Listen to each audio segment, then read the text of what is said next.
नमस्कार. अभ्यासनगरी या यूट्यूब चॅनलला आपलं स्वागत आहे.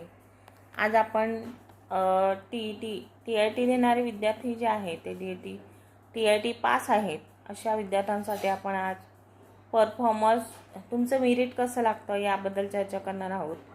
तर आज आपण मेरिटबद्दल चर्चा करणार आहोत. तर मेरिट कसं लागतं, एखाद्या जिल्ह्यामध्ये जर 500 जागा असतील तर परफॉर्मन्स तुम्ही कोणत्या जिल्ह्याला दिलेला आहे. आता मी 10 नंबरच्या जिल्ह्याला, कोल्हापूरचा जिल्हा मी 10 नंबरवर निवडलेला होता. म्हणजे माझ्या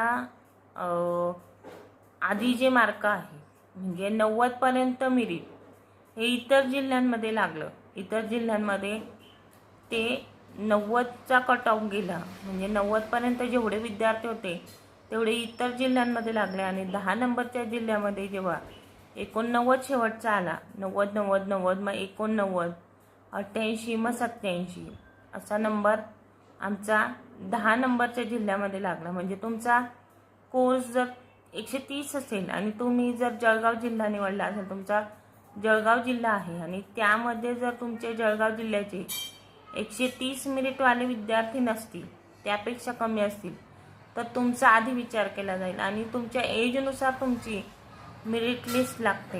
हे महत्त्वाचं आहे.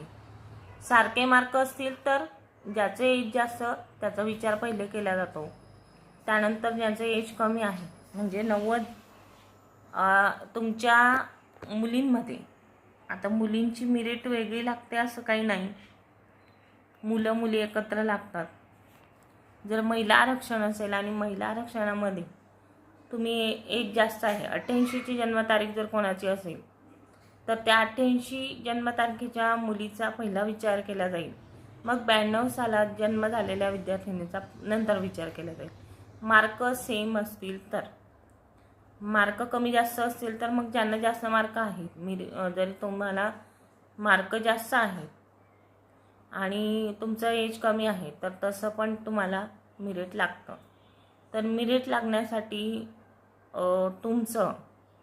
तुमच्याकडे सगळे कागदपत्र तुम्ही रेडी करून ठेवा. आता प्रश्न पडला असेल की परफॉर्मन्स केव्हा सुरू होतील. आता सध्या तरी जाहिराती देण्याचं काम 31 मेपर्यंत चालू आहे. 20-21 तारखेला व्हीसी झाली. त्या व्हीसीमध्ये सांगण्यात आलं की लवकरात लवकर खाजगी संस्थांनी जाहिराती पोर्टलला अपलोड करा. मला असं वाटतं की जूनच्या शेवटच्या आठवड्यात किंवा जुलैच्या पहिल्या आठवड्यात आपल्याला परफॉर्मन्स देण्यासाठी संधी दिली जाईल की त्याआधी पण असेल. जून जुलैपर्यंत परफॉर्मन्स लॉक होतील असं पण असेल. तर 31 मेपर्यंत जाहिराती अपलोड झाल्या की त्या जाहिराती कधी बघायला मिळतात, ज्यावेळेस आपल्याला परफॉर्मन्स देण्यासाठी टॅब उपलब्ध होतो त्यावेळेस आपल्याला जाहिराती पण दिसतात की आपण कुठे प्राधान्य दिलं पाहिजे. मला असं वाटतं की तुम्ही जिल्हा परिषदेला आधी प्राधान्य दिलं पाहिजे, कारण तिथे कुठल्याही प्रकारची पैशांची मागणी ही जिल्हा परिषद कर्मचारी करत नाहीत किंवा तुम्हाला कुठल्याही प्रकारची तुमची फसवणूक होणार नाही. कारण ज्याचं मेरिटला असतील ते मेरिटचे लोक फ्रीमध्ये त्या जिल्हा परिषदेला भरले जातात. राहिला प्रश्न खाजगी संस्थांचा, तिथे काही सांगता येत नाही. मुलाखत असते, 3 जण असतात, 10 जण असतात, किती जणांना बोलवतील माहीत नाही. ते परिपत्रकानुसार जसे नियम असतील तसे.